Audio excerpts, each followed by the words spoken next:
2 days ago, we were on a field trip to a place called Mercy Farms. My friend and I are the only ones who made it back.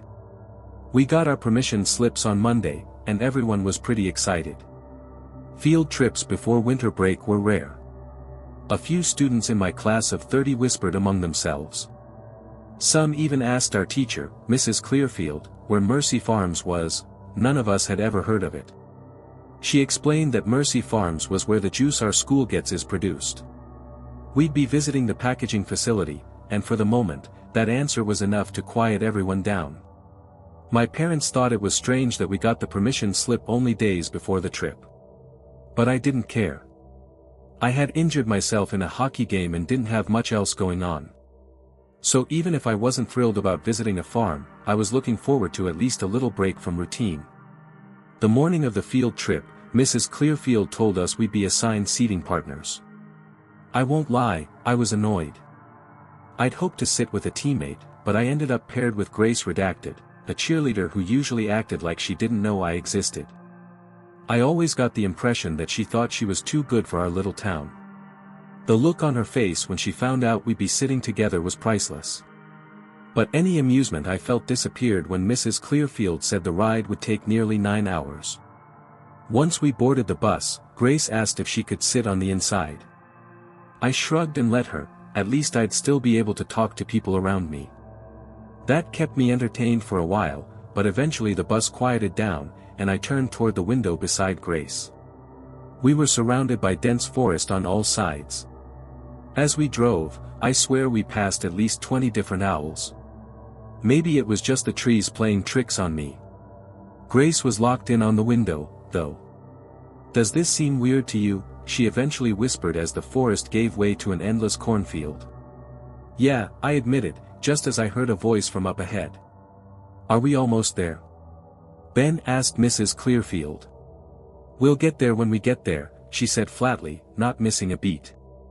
"Okay, but it's been 5 hours. Can we stop for a bathroom break?" Ben asked, clearly frustrated. "No," the bus driver answered. It was the first time I'd heard his voice the entire ride. I leaned forward, looking at him through the big mirror above the windshield. He had short brown hair, a strong jawline, and a short beard. His uniform was black with a patch on the chest, but I couldn't make out what it said. As I stared, his eyes slowly shifted and met mine in the mirror. The hairs on the back of my neck stood up. I quickly ducked back behind the seat and turned to face the window again, next to Grace. The rest of the class was growing restless, too. Charlie, one of my teammates, eventually stood up around hour 7. I couldn't believe we'd been trapped on this bus for that long, driving through nothing but cornfields. Grace was clearly uncomfortable now. She shifted constantly in her seat, tapping her leg against the floor. "We'll be there soon, Charlie. Sit down and don't get up again, or you'll earn yourself 3 months of detention," Mrs. Clearfield snapped. She sounded unusually harsh. Charlie sat down right away. I glanced back out the window with Grace, a pit slowly forming in my stomach. "Grace?" I whispered to her as I stared out the window at one of the scarecrows standing in the cornfield. It was swaying gently in the wind. "Yeah," she whispered back, turning to meet my gaze. Her green eyes looked uneasy, filled with a quiet kind of fear. "Are you scared?" I asked her. "Yes," Grace replied honestly. "I am too," I admitted, looking down at my hands buried in the sleeves of my jacket. She brushed her blonde hair behind her ear, and just as she did, something caught my eye, movement. I swear something shifted behind her. One of the scarecrows seemed to turn, just slightly, as if looking in our direction. My whole body tensed. It's hard to explain how it made me feel, like some switch inside me flipped into pure alert. Grace followed my eyes, and the second she saw what I was looking at, her expression changed. She leaned away quickly, nearly bumping me off the seat in the process. For the next half hour, I could hear quiet whispers from different parts of the bus, people talking about the scarecrows. At some point, I noticed Grace holding onto my sleeve tightly, like I was the only solid thing around her. By the 8th hour, I'd had enough. Every question anyone asked Mrs. Clearfield was met with an overly cheerful but somehow dismissive tone. It didn't feel like her. Something was off. Grace was more jittery than ever. Her right leg bounced non-stop, and she kept fidgeting with her hands. The two girls sitting nearby were acting the same way, nervous, twitchy, restless. Why did we all feel like something was wrong? Mrs. Clearfield? I finally asked, standing up a little to be heard. I could feel the eyes of my classmates turn toward me. The corn outside seemed to stretch forever. The scarecrows wouldn't leave my mind. Yes, Travis, she responded, still not turning her head. How much longer? I asked quietly, trying not to let the nervousness in my voice show. 30 minutes, she answered with a hum, like she was talking about the weather. I looked toward the front again. The bus driver was watching me in the mirror. I sat down right away. I wanted to say something to Grace, but before I could, the scenery around us began to change. Finally, after hours of nothing but corn, we saw buildings. The town looked like it had been frozen in time, straight out of an old movie. The first building we passed looked like a small grocery store. Two big M's hung above the entrance, and a sign read Mercury Mart. My stomach growled. I hadn't eaten anything all day, even though we were told to bring lunch. My backpack sat by my feet, untouched. I couldn't bring myself to open it. As we rolled deeper into the town, we passed small houses. They were almost charming in a strange way, painted in soft blues, whites, sometimes reds or yellows. Then we passed a tall, black house with a wide fence. Grace noticed it too, her eyes followed it until it was out of view. Next came a movie theater, the kind you'd see in black and white films. I'll admit, it was cool. There was even a man sitting in the ticket booth out front. I tried to read the movie posters but couldn't make any of them out. Then we passed a diner. It had checkered floors that I could glimpse through the window. It smelled incredible. I actually considered calling out to the driver to stop. But instead, we kept going. A sign appeared soon after, Camp Mercy Hollows, pointing toward yet another cornfield. I wondered if the camp would have the same old-time look as everything else. We passed what looked like an elementary school.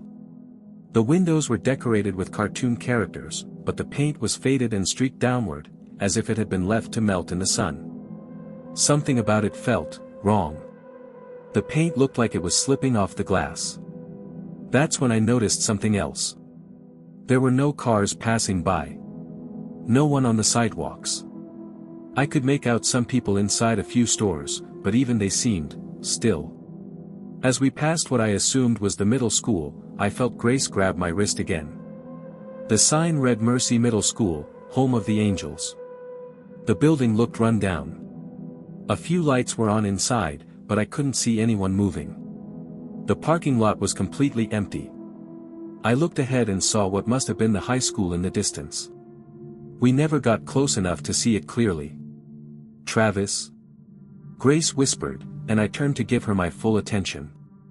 I know, I said quickly. I was feeling it too. Something was wrong with this place. I couldn't explain it, but every part of me was on edge. I watched Grace pull her phone from her pocket and tap the screen. She raised it to her ear, then frowned. I'm not getting any service. I took out mine and checked, no bars. I tried calling emergency services anyway, but the line didn't connect. Nothing. I must have zoned out while staring at the screen, because Mrs. Clearfield's voice suddenly broke the silence in my head. We're here, she called out. She sounded cheerful, too cheerful. The rest of the class didn't exactly share her enthusiasm. As I stood up with Grace to get off the bus, I glanced out the window one last time. A large farmhouse stood before us, maybe 3 stories tall. Nearby was a red stable with flaking paint and weathered wood. As we stepped off the bus, I leaned over to Grace and whispered, if anything feels wrong, we run. Straight back down the road. She nodded silently. An older man stepped out from the farmhouse. He had slick-back gray hair and wore red overalls over a white long-sleeved shirt. His boots were covered in mud, and something else I couldn't quite place. Mrs. Clearfield raised her hand in the same way she did in class when she wanted quiet. Instantly, the entire group fell silent. "Welcome, kids. Mercy's glad to have you," the man said warmly. "Every few years, we invite a school that supports our products to visit our humble little farm." As he spoke, I looked around. There were no fruit trees. No vegetable fields. No signs of juice production. Did our school even serve grape juice? I couldn't remember. I usually brought lunch from home. Our farm was established back in 1630, and ever since, we've been making top-quality juices and cuts, he continued, his smile widening. "Now please follow me to the stable, and I'll show you how it all works." We followed the group toward the stable. I could hear movement in the corn behind us, just soft rustling. Maybe birds, I told myself. But the feeling in my gut said otherwise. My instincts were screaming, and I didn't know why. Then came the smell. It wasn't manure or hay. It was sharp, metallic, unmistakably off. A heavy, coppery odor drifted out from the cracked doors of the stable. I tried to focus on the peeling paint instead of the scent. I heard Grace gag softly beside me. I turned back to glance at Mrs. Clearfield, curious how she was reacting to any of this.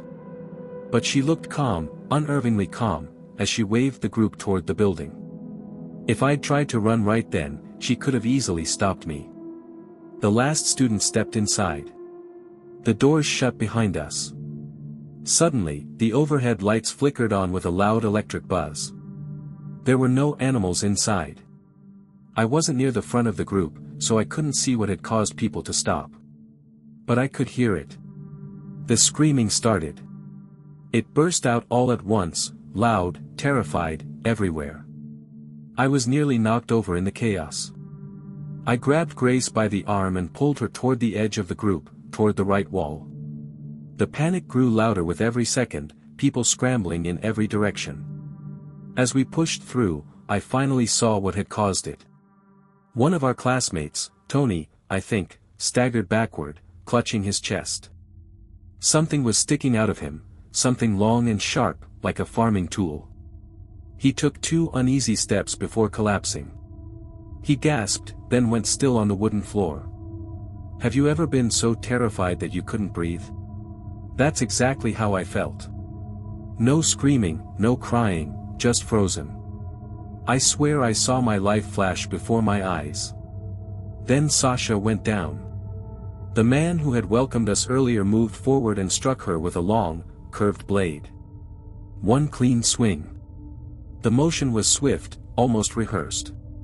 She collapsed instantly, and I felt the air around me tighten with horror. "We have to run," Grace yelled, grabbing my wrist. She didn't need to pull me, I was already moving. We rushed to the back of the stable with the others. I don't think I've ever run that fast in my life. When we finally reached the door and felt the cold air hit our faces, I thought maybe, just maybe, we had a chance. If we could make it back to the town, we could find help. I believed that. But the screams ahead of us changed. They weren't cries for help anymore, they were broken, wet sounds. The kind that made your stomach twist. There was a splash. A sharp, panicked cry from a girl near us, so high-pitched and raw that it pierced the air. I whipped my head to the side to see what had happened. She had been struck in the leg, an arrow was sticking out of her lower shin. Someone was firing at us. Whoever was doing this didn't want us to escape. We weren't going to make it like this. I had to think fast. I surged forward, trying to create distance, trying to draw attention away. I hate to admit this, but I let the others take the brunt of it. A few tears rolled down my face. I couldn't help it anymore. The panic, the guilt, the sheer fear, it was all too much. And then the ground beneath us gave out. I held on to Grace as tightly as I could. Her grip on my hand only got stronger. We didn't fall into water. The liquid was thick, heavy. The coppery smell hit instantly, choking, overwhelming. It clung to my skin and filled my nose and mouth. I surfaced just enough to see the world outside. Through dripping eyes, I caught a glimpse of someone, silhouetted against the light, tossing what looked like bodies into the pit. Grace moved closer to something beside her, hiding under the shape of another person. I did the same. I reached for the closest figure, and froze. It was Mrs. Clearfield.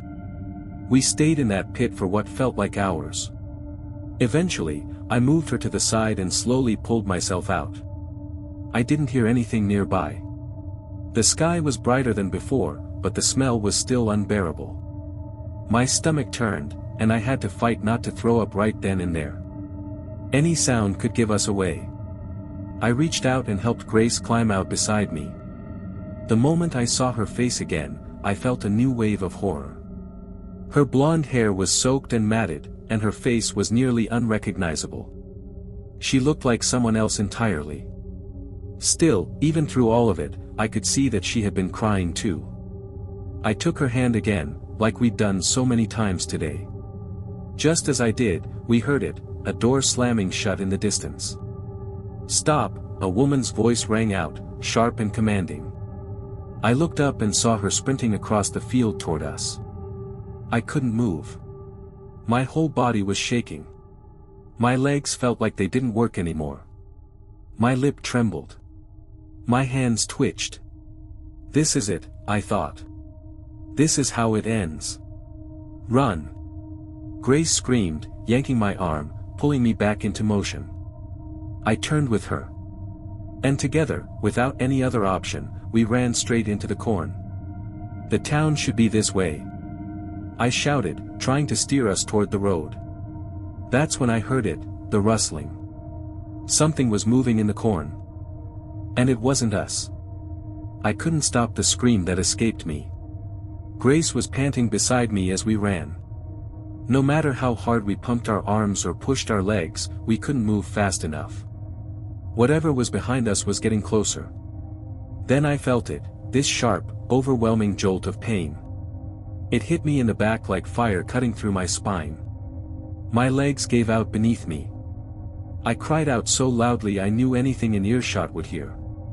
Grace turned, and her expression drained of all color. Even through the grime and sweat on her face, the fear in her eyes was crystal clear. I twisted around, fully expecting to see someone. But it wasn't a person. It was a scarecrow. Its face was stretched into a grotesque mockery of a smile beneath the sack tied over its head. Hay poked out from its sleeves and pant legs. Its right arm glistened with something dark, where it had struck me. The flannel shirt it wore was stiff with dried stains. Its jeans were ripped, exposing more straw beneath. I yelled and kicked at the thing, forcing myself to my feet with everything I had. "Run faster!" I screamed to Grace as we tore through the rows of corn. My heart felt like it was going to explode. I kept telling myself monsters weren't real, but this thing behind us had proven otherwise. I dared to glance back. It was gaining. The scarecrow's legs pumped like pistons, its arms swinging like it had trained for this. It moved too well, too quickly. I half expected to see a man in a costume, but no, there was nothing human in its movement. "Grace! It's speeding up!" I yelled, panicked. "Crap," she gasped, nearly out of breath. I heard it more than saw it, the moment the scarecrow caught up. It slammed into her back like a sledgehammer, sending her flying forward. I reached out to grab her and instead lost my footing, falling face-first onto pavement. Sweet, solid pavement. Concrete. I lifted my hands. They were scraped raw, but I didn't care. I scrambled to look for Grace. She had slammed into the side of a parked car. Her face was twisted in pain, and her eyes were watery. Her nose had started to bleed. Seeing her like that, it made something inside me snap. I turned quickly. The scarecrow was standing just at the edge of the cornfield. Still. Watching. Its twisted grimace seemed to fade away, replaced by an eerily neutral look. It almost looked like a regular scarecrow again. "Grace, come on, it's not following us," I panted, pushing myself to my feet and helping her up. "Okay," she whispered, clutching her nose. If I knew how to hotwire a car, I would have tried. But we had no choice, we ran. Or limped, really. Slower now. I was dragging one leg, and Grace was struggling to stay upright. She cried as we moved. I didn't blame her. I wanted to cry too. After maybe 20 minutes, we reached the diner we'd passed earlier. I guessed we'd cut through the corn faster than I thought. "Excuse me." I choked out as I hobbled to the counter. People in the diner turned to look at us. Some stared in shock, others with confusion, maybe even pity. "Ma'am," I said to the red-haired woman behind the counter.